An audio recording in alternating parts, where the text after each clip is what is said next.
how was it? All right, yeah, so sometimes that's the iffy one. Yeah. The ones that caught me up were the ones that were like at least this number. That's it. So everything else was fine. Okay, so just maybe we could do some practice on review day about using our booklets and doing at least means 1 minus ones below it. Okay, that was my question. Is that where you sum, or you do the sum and then subtract it from 1? So if let's say it's a binomial question and n is 5, right? And then you've got all these probabilities over here, right? And they sum to 1. If I say at least 1, that means 1 and higher. So it's easy to do 1 minus 0. But let's say the numbers were from 0 to 50. And I said at least 20, right? So at least 20 would be all of these added together. Well, I also don't really want to do all of these either, right? But I could do 1 minus all of these added together. That's when I would go to the cumulative table. So if they said, what's the probability x is great, well, the table doesn't go up to 50, but just for example. If it's the probability x is greater than or equal to 20, that's 1 minus the probability x is less than or equal to 19, right? Or less than 20, right? Because the opposite of greater than or equal to 20 is less than 20. And a discrete probability less than 20 means 19 or lower. So we can do a bit more practice on that kind of stuff. All right, so now we're going to talk about chapter 6. Okay, so chapter 6 is continuous probability of distributions. And this is where you benefit from being a Tuesday, Thursday class. Then my Monday, Wednesday, they have 2 less time periods than you, and they are only getting 1 class on chapter 6. So we will have time to work a packet that I have for you. This is easy for you. You can do the packet, and when you come into class on Thursday, I will check it. And you can leave if you've done it. If you want to do the work outside of class, and you don't have to stay for class. But then what I'm left with are the people who need help. Because I want to work so that if you get it, you can just take it and go. I'll just make sure it's right, and you can go. And then I can stay and work with the people that either choose not to do it at home or need some help with it, okay? So before we leave, everybody will take a packet of chapter 6 practice. Okay? But I want to see that it's complete, the probability distribution. Okay, so the opposite of discrete. Discrete was it could only take on certain values, usually whole numbers. And continuous, it can take on any value within a given range. So what were some of the examples that I gave of continuous? Gas in my car. Right? I can buy any amount I want as long as it fits in my car. Okay, what else? Height. What else? Weight. What else? Time. When I'm measuring how long it takes to do a task, right? So those are all height, weight, time, speed, distance. Those are all continuous type data, and gas in my car. Okay, that is continuous. A probability distribution means what? Probability of different outcomes. Yeah, so all the probabilities of the different outcomes. So in chapter 5, when it was discrete, we listed all the outcomes and their probabilities, right? But I think we talked about, do you want to list about all the different amounts of gas I might buy in my car? No, because it can go to many, many decimal places, right? So continuous probability, okay, so a continuous random variable can be any value within a certain range. However, what's the probability that the next time I go to the gas station, I buy exactly, okay, my tank holds 24 gallons, 19.73149 gallons. What's the probability of that? Very small. To 4 decimal places, the chance is 0, right? Because there's so many possibilities for me to buy gas, right? There are so many numbers that the probability of any exact number is 0. Because it's almost within 24 gallons, I could buy 0.0000001, 0.00000, right? There are so many different outcomes that the probability of any exact outcome in a continuous probability distribution is 0. So we don't talk about what's the probability Sue buys 19.73421 gallons of gas. We say what's the probability she buys between 15 and 20 gallons, right? So we talk about a range, not any. The probability of any exact number is 0. So this is where you got to keep, this is very different from discrete, Justin, because the probability of x being less than or equal to 20 is the same as the probability of x being less than 20 in a continuous distribution, but not in a discrete, because in a discrete this means 19 and lower, right? And this, but this, when less than 20 is 19.999999 in continuous, so the difference is minuscule when it's continuous. So that's just a difference between continuous and discrete, because any exact number has a probability of 0. Okay, so would you also like to write out the probability distribution? No, you don't want to write all the possible gas I can buy, and it's right, because you put every exact number and the probability is 0, and your probabilities would add to 0. So when you're doing continuous probability, you need to draw it. So there are 3 types, right? There were 3 types in chapter 5 of discrete probability. There was regular discrete, binomial, and Poisson. There are 3 types of continuous probability. Uniform, does anyone know what that is? What it looks like? Flat, that's right. Why do we wear a uniform? We all look the same. I used to wear a uniform to school. My kids saw a picture of me dressed up for my first day of school. They said, "Is it Halloween?" I'm like, we didn't celebrate Halloween. That's my school uniform.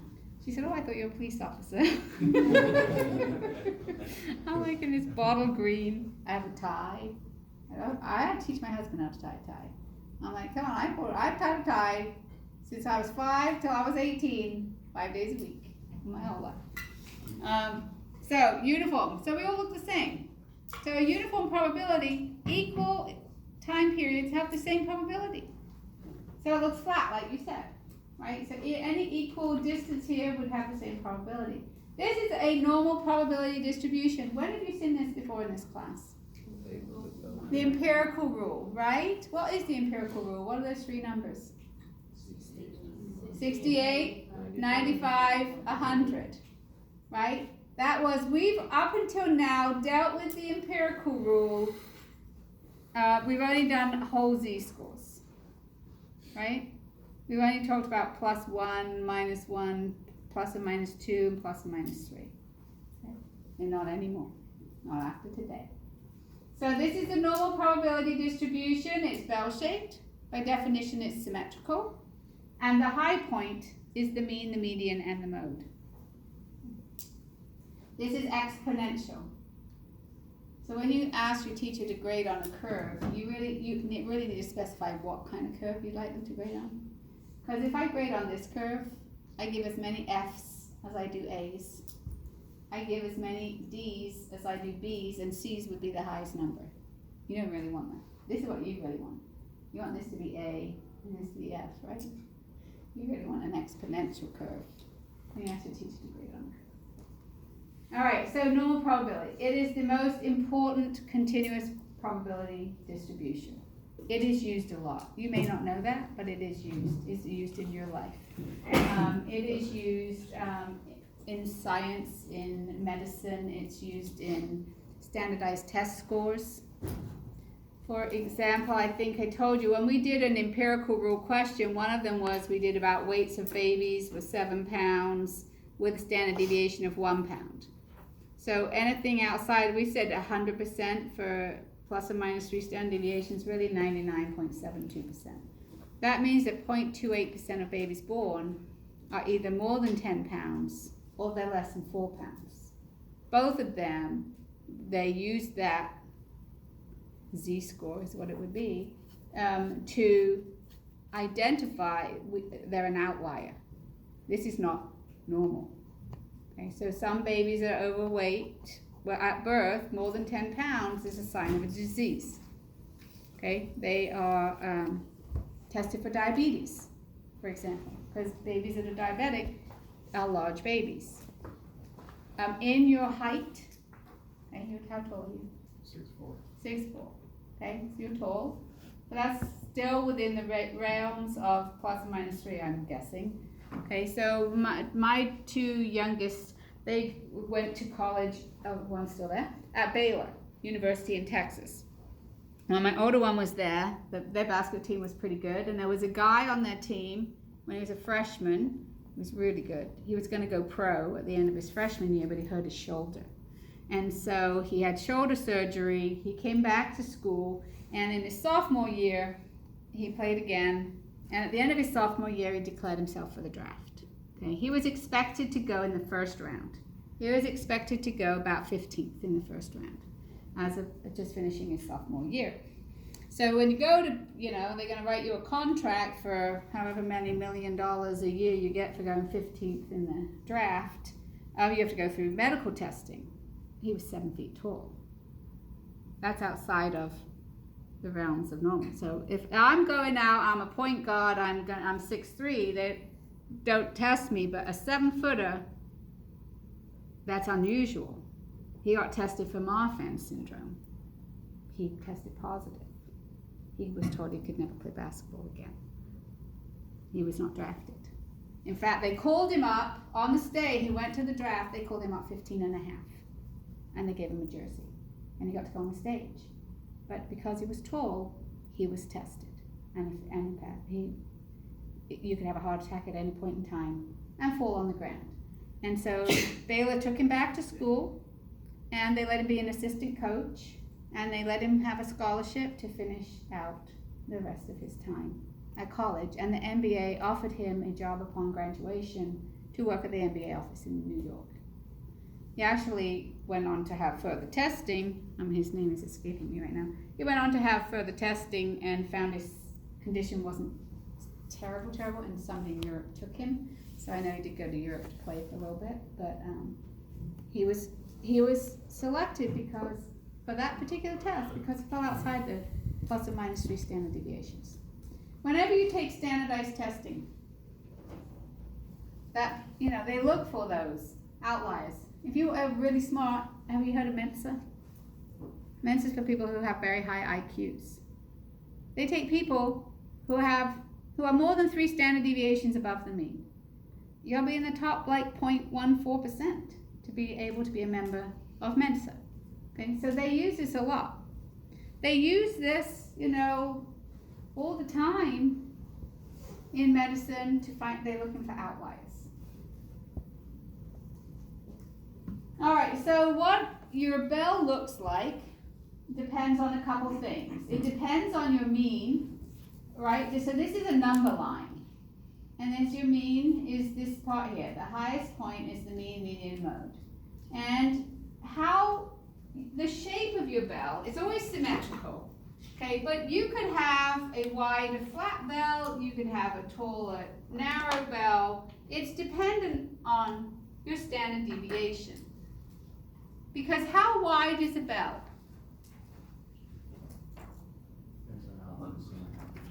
Yeah, so in general terms, like when we said for binomial, the values of x are from 0 to n, what would be a good general statement for how wide any bell is? On each side, so that makes it 6 standard deviations wide. Okay, so it depends on your standard deviation how wide it is, right? The standard deviation will decide because the area under the curve has to remain at 1. 100%, that's if it's a probability distribution. So if your standard deviation is bigger, it's going to have to get flatter to still keep the area at 1. If you have a small standard deviation, it will be taller keep the area at 1. Okay, so the mean can be negative, it can be 0, it can be positive. The mean can be anything. So the mean decides where on the number line the bell falls. The standard deviation decides whether it's tall and narrow or wider and flatter. So this has an orange one has a standard deviation of 5. That would mean that the width from here to here would be 30, right? 6 standard deviations. And a standard deviation of 10 means this is wider, because from here to here would be 60. Because it's 6 standard deviations wide. We talk about +3 and -3, right? That's 6 standard deviations. So a general statement you need to know is that every bell is 6 standard deviations wide. So a normal probability distribution, the probabilities are given by the areas under the curve. The total area is 1 by definition because it's symmetrical. 50% are on the left and 50% are on the right. And we know that from the empirical rule, right? So in the empirical rule, we had said 68, 95, 100. Well, actually, and even this is not completely, this is more accurate, but not totally accurate because it goes to more decimal places than this. 68% is really 68.26. 95 is really 95.44, and when we said 100, actually it was only 99.72%. That's why you got the 0.28 that fall outside, 0.14 above there and 0.14 below there. Okay. So now you're no longer allowed to just say 68, 95, 100. You're going to have to carry it. You don't have to memorize these though, because guess what? We have a table in the booklet. So there is something called a standard normal distribution. You'll see that term, and the only thing I want you to know about it is the standard normal distribution has a mean of 0 and a standard deviation of 1. Okay, so if you're told, you know, what's the probability x is less than 2, okay, so the mean is 0 and the standard deviation is 1, and what's the probability x is less than 2? The thing about, you calculate a z-score, right? It's the number minus the mean divided by the standard deviation, so it's 2. So in a standard normal distribution, the number and the z-score are the same thing. Okay, that's kind of, if you see a question that says it's a standard normal distribution, you just need to know that the mean is 0 and the standard deviation is 1. Okay, I've never worked with a set of data with the mean is 0 and a standard deviation of 1, so we will use the z-score formula to convert to z-scores. So when I draw bells, okay, when I draw my normal distribution, here's my mean, right? I always write my numbers here. I write my z-scores down here, and I write my areas in the body of the bell, just to keep them separate. So I remember what's a number, what's a z-score, and what's an area. These will always be less than 1, right? Because they're probabilities or areas under the curve, totals 1. But sometimes you can get a number that's less than 1. You can get z-scores that are less than 1, and people get confused and they start subtracting the wrong things. So especially when we get to the next chapter, when we learn about proportions. Proportions are also always less than 1. And sometimes people start subtracting those numbers when they shouldn't. So keep your numbers here, your z-scores down here. What's a z-score? Tell me again. How many standard deviations in the back corner? How many standard deviations away from the mean a number is? Can it be negative? When will it be negative? A negative z-score for anything that's below average, right? Anything that's on this side of the mean has a negative z-score. Because it tells me you're that many standard deviations below the mean. This will have a positive z-score on this side. Okay, so let's look at this. A company's sales are, so you're going to be told it's normally distributed, so I know it looks like this. Normally distributed with a mean of $10,000 and a standard deviation of 1,000. Draw a curve and mark on plus and minus 1, 2, and 3 standard deviations.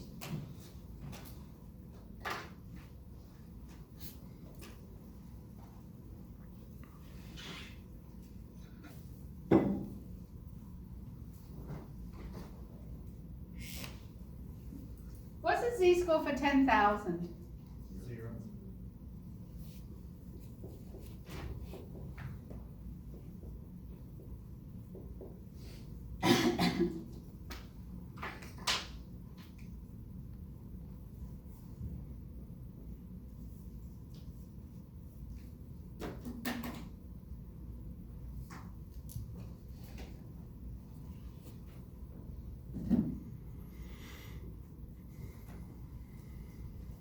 Okay, did yours look something like that? Okay. So up until now, that's really all we've been able to do with the empirical rule, right? What's the probability your sales are between 8,000 and 11,000? What's the probability your sales are more than 12,000? We could use the empirical rule for that. But now we don't have to. Now we're going to do it to z-scores to 2 decimal places. Okay, so what is the probability that sales are less than $10,760? So I'm going to draw a separate, I drew a separate curve on every one because I like to keep mine clear. I always mark on the mean. I mark on the area that I'm looking for. 10,760, the area to the left, because it says less than. Okay.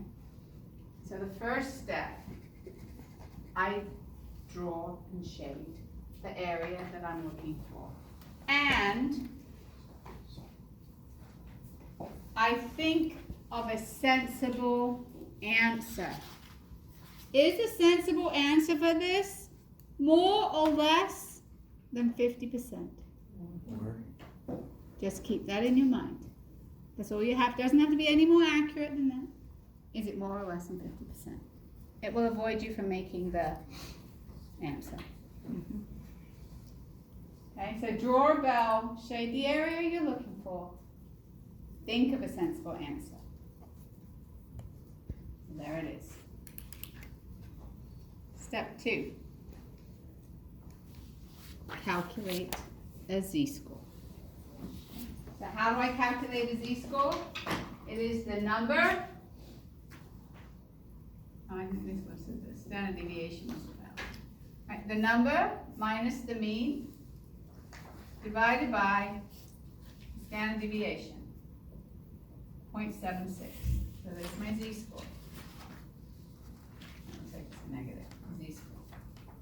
These are my numbers. These are my z-scores. This number has a z-score of 0.76. That means that this number is 0.76 standard deviations above the mean. Agreed?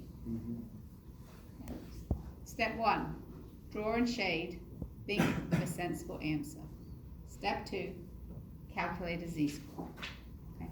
We can't memorize all these areas like we memorize 68, 95, 100. Right? So the next thing is you go to your tables.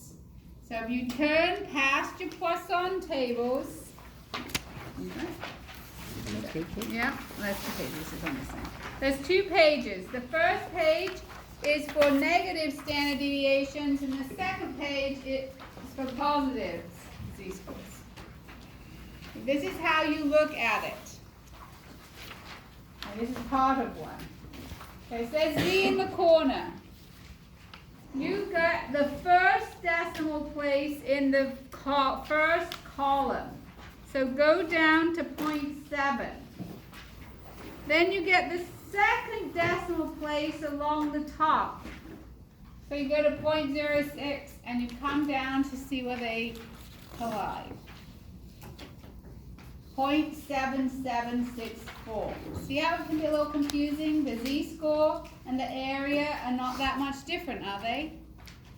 But the z-scores we do to 2 decimal places. So in your table, these are the z-scores here, and these are all the areas in here. Do you have a booklet? Did I give you one? Oh, I thought you meant, okay. I don't know if you have. Okay, so what this booklet is telling you, see it says at the top, cumulative probabilities. Cumulative means it's been adding it up for you, right? So this is giving you the area from a z-score of 0.76, which is here, all the way to the left. telling you that this area is 0.7764.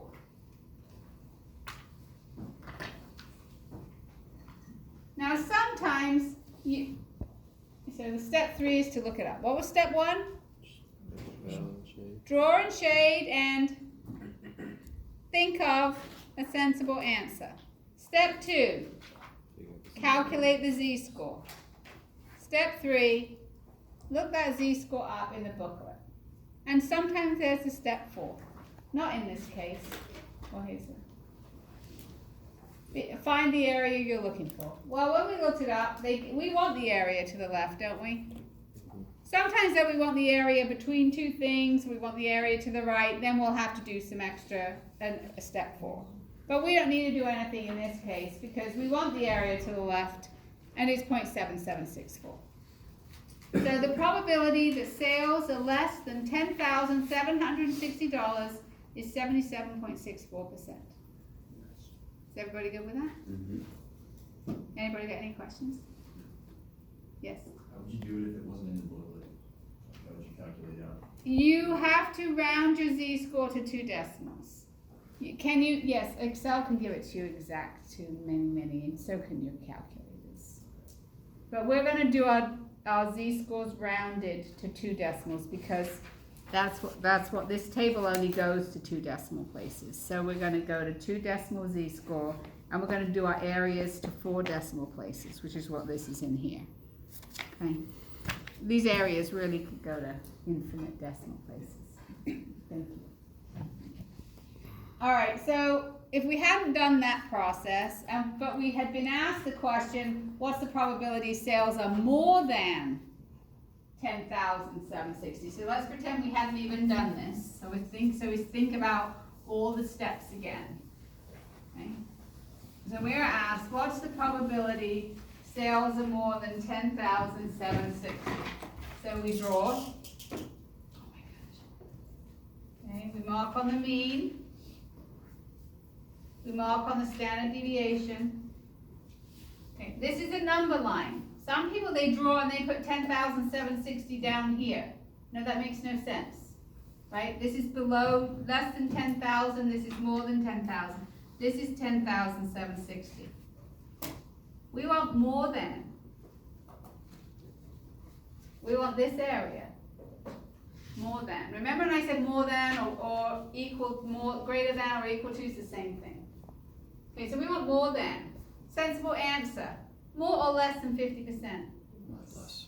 Less than 50% will be a sensible answer, correct? Because it's less than half of this picture.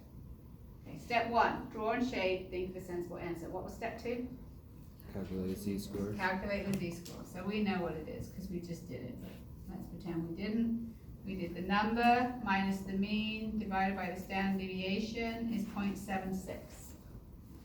Okay?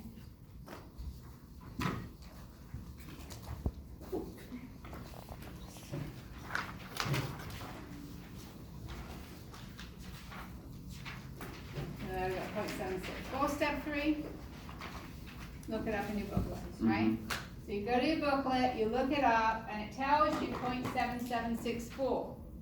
But you're not done, right? Because the booklet is not magical. It doesn't know if you want the area to the left or the area to the right. So it gives you the area to the left all the time. That's what it gives you. So it's telling you that this area here is 0.7764. The area to the left is 0.7764. That's why I need a step 4. Right. Because I need to find the area I'm looking for, which is the area to the right. But I know that the area under the curve totals 1 because it's a probability distribution. So the area that I'm looking for is 1 minus 0.7764, which is 0.2236. There's a 22.36% chance that sales will be more than $10,760. Does anybody have any questions about when you have something to the right? Everybody good? Yes. Okay. So this is an easy one, but sometimes this is an easy between one, but they're not always So let's do the whole process so that you know how to do it when it's not some simple number. What's the probability sales are between 10,000, 10,760? What's my first step? Draw and shade. Draw and shade and Think. think of a sensible answer. And when I draw, I need to mark on the mean and I need to mark the standard deviation, okay? So now, this is the area that I'm looking for, right? Between 10,000 and 10,760, that's the area I want. Sensible answer, more or less than 50%? Less, right? Less than 50%. That's my sensible answer. Step 2. Right, and in this case, when it's between, you have to calculate 2 z-scores. You calculate the z-score for both numbers. So we do 10,760 minus the mean divided by the standard deviation. Now I'm doing minus the mean. I'm not doing it because that's the other number in the question. It just happens to be the other number in the question is the mean. Okay, so this one has a z-score of 0.76. This one I do the number minus the mean divided by standard deviation. What's its z-score? 0, right? The mean always has a z-score of 0. Okay. Step 1, draw and shade, think of a sensible answer. Step 2, calculate a z-score or z-scores if you need to do more than one. I pick this up and tell me quicker. That doesn't help. What's step 3? The table. Look up. Question on step 2. Why do we have to think of a sensible answer? Oh, Just in to give you a ball, just so you don't miss a subtraction later. Like in step 1, if you think of more or less than 50% as a guide, some students like look up 1, they get 0.7764 and they forget to subtract something. Do you know what I mean? Yeah. So is this like all the work you want shown on a quiz or a test? Yeah. Instead of just that 0.7764 minus 0.5? Yeah. Okay. Show me your z-scores, because sometimes your z-scores are wrong. You put a number in, you've transposed it, and then I can go look up in the booklet where you got it. Okay. Yeah, thank you. So, so we drew and shade. Okay, not very well. And then calculate 2 z-scores in this case. And now we go look them up in the booklet. So points, we know that the area from here all the way to the left is 0.7764. Okay, then we go and look